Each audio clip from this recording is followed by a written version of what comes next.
Workplaces are breeding grounds for spreading germs. Lift buttons, door handles, handrails, computer keyboards, the list goes on. But as fears of the spread of the Covid-19 coronavirus increase, one New Zealand company is going the extra mile to minimise its risk in the workplace.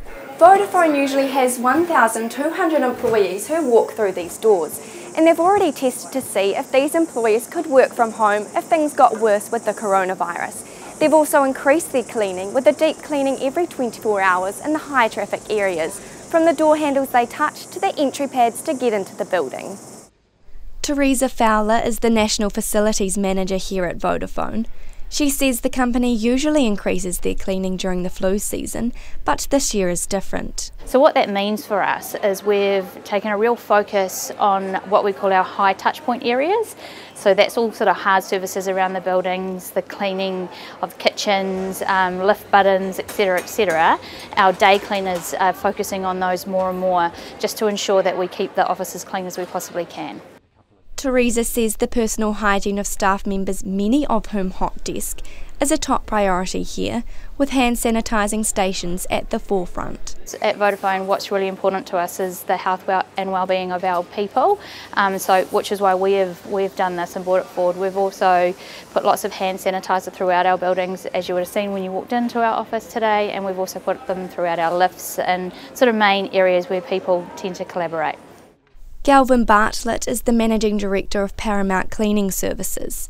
He's been working with Vodafone's managers to carry out deep cleaning and says it's something more businesses are taking up. A lot of our other customers are moving towards this approach to having additional cleaning and surfaces re-cleaned during the day. And we have a new product coming in which should land next week that is known to kill viruses.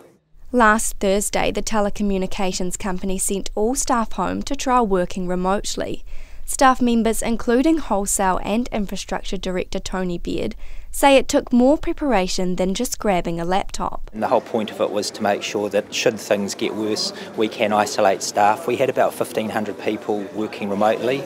We had to make sure that operationally all our systems worked and that we could maintain systems for our customers. So, people still want to make phone calls and surf the internet, especially in times like this where you can't see people face to face as much. It was really good to sort of know that everyone else was doing it as well, and we were making a conscious effort to make sure our meetings were going smoothly and making sure everyone was sort of able to use the technology. So yeah, it was fine, it was great. Vodafone says while the one-day trial was a success, it did put strain on its internal video conferencing and messaging system. But the company says the test does mean it has time to iron out any technical wrinkles. For First Up, Louise, Ternouth.